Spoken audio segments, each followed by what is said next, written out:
तो अभी मैं आप लोगों को एक चीज समझा रहा था कि बहुत सारे लोगों के एक डाउट एंड क्वेश्चंस होते हैं कि भैया ठीक है, मैं एक हायर टाइम फ्रेम के अप ट्रेंड को देखकर आ रहा हूँ, ठीक है, हायर टाइम फ्रेम के नॉन स्टॉप बुल मूव को देखकर मैं आ रहा हूँ। अब जब मैंने हायर टाइम फ्रेम के एक बुल मूव देखा, उस बुल मूव के बाद market I further down.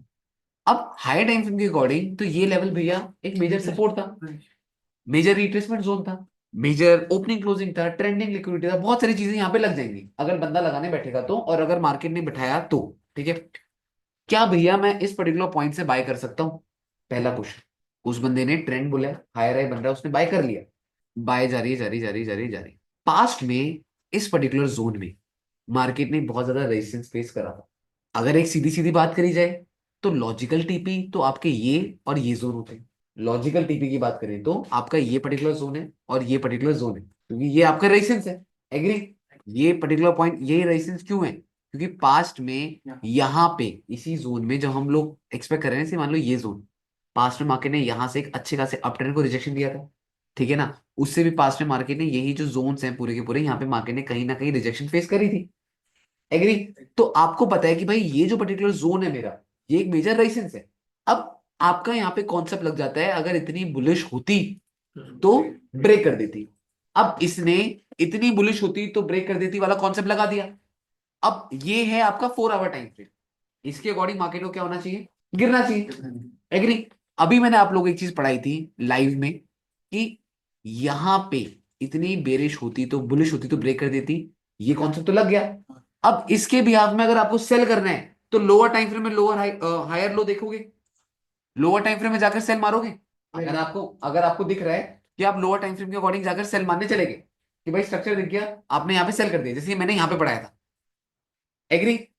Lower time frame के अकॉर्डिंग लोअर हाई विथ फिब्रिटिस में देखा, मार्केट सेल हो गई। और आपको पता है लोअर टाइम फ्रेम का जो सेल है वो आपकी मार्केट को यहां नहीं लाएगा। एग्री?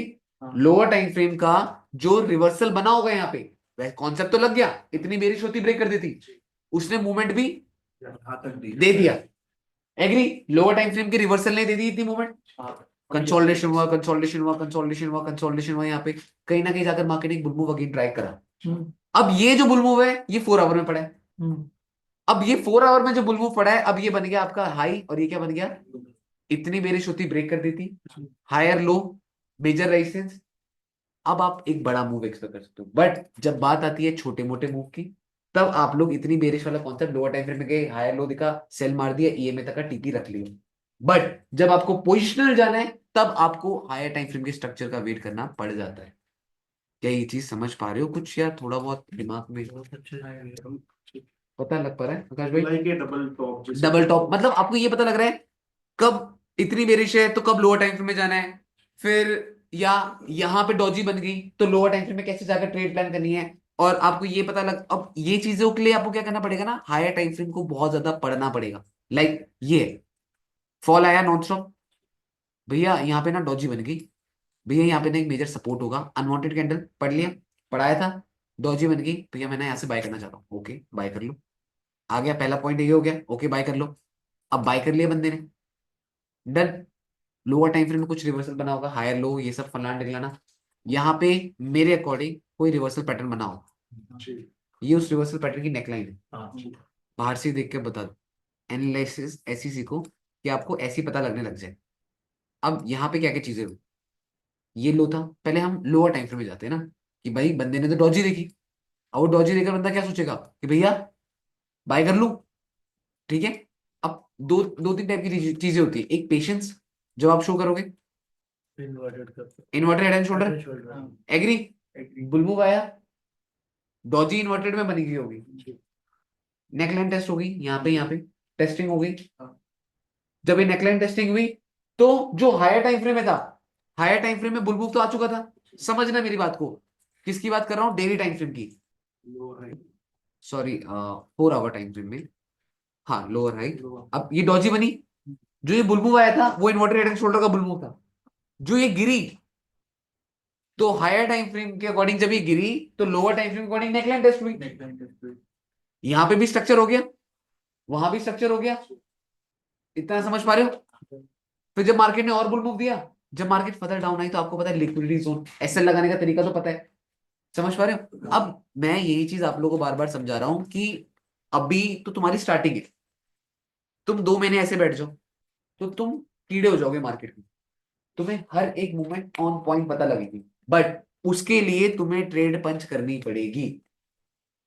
वही वाली चीज है, ट्रेड पंच नहीं करोगे। अब इसके पीछे मैंने कितनी ट्रेड पंच करी होंगी, अब खुद दिमाग लगाओ। अगर इतना पता लगा, कितना रोया होगा, कितने स्टॉप लॉस हिट हुए होंगे, ठीक है, कितना दिमाग फ्रस्ट्रेट हुआ होगा, और तब जाकर ये जो चीजें हैं, ये बंदा खाली दिमाग, जब इंसान पागल हो जाता है ना, जब वो खाली बैठा रहता है, ये सब चीजें बंदा तब सीख पाता है, ठीक है, कि कब कहाँ पे कैसे हो रहा है। ये चीज जब मैंने जर्नल लिखना स्टार्ट किया था, जो मेरी गलतियां थी ना, मैं उन गलतियों को एक वीकली मिस्टेक्स का एक कॉलम बनाता था कि मेरी वीकली मिस्टेक्स हैं, वीकली मिस्टेक का कॉलम बनाकर फिर मैं वहां पे काम करा करता था कि भाई मेरी इस वीक में ये सारी मिस्टेक्स थी, मैं उनके ऊपर काम करता था। अगर मैं ये चीज लिखूंगा ही नहीं तो घंटा वीकली मिस्टेक, मुझे पता ही नहीं लगा वीकली मिस्टेक होती क्या है।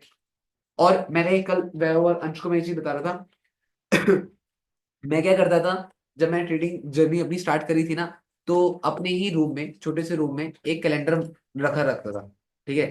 कैलेंडर जो दीवार में लगा होता है, वो कैलेंडर लगाया। अब उस कैलेंडर में क्या चीज हुआ करती थी, जैसे मान लो ये आपका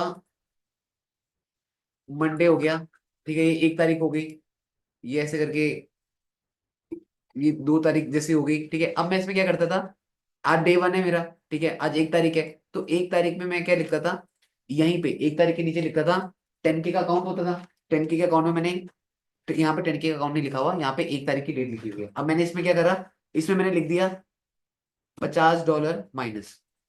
मॉर्निंग में उठते ही मॉर्निंग में उठते ही मैंने लिख दिया $50 माइनस। मैंने क्या बोला था, रूल्स हैं, एक दिन में 10K के अकाउंट में $50 का लॉस कर सकता हूँ, 100K के अकाउंट में $500 का लॉस कर सकता हूँ, एग्री। तो मैंने उठते ही अपने कैलेंडर में लिख दिया -$50, ठीक है। एंड मैंने लिख दिया Bobby you need to work hard, ये लिख दिया। अब पूरे दिन मैंने पहले ही एक्सेप्ट कर दिया मेरा $50 का लॉस हुआ है, एग्री। माइंडसेट इतना स्ट्रॉन्ग कर दिया कि मेरा लॉस हो रखा है, अब मेरे को वर्क हार्ड करना है, मेरे को मेहनत करनी है, डन। तो मैं पूरे दिन में अगर मैं मेहनत कर रहा हूँ, मेरा 50 या 60 या $100 का प्रॉफिट हो गया, तो मैं उस जो $50 है ना, उसको काटूंगा, उस $50 को काट कर मैं टिक मार दूंगा। और अगर $50 का लॉस हो गया, I will accept it, morning में एक्सेप्ट करके बैठा हुआ था। और अगर बेटर हो गया तो उस $50 को काटूंगा।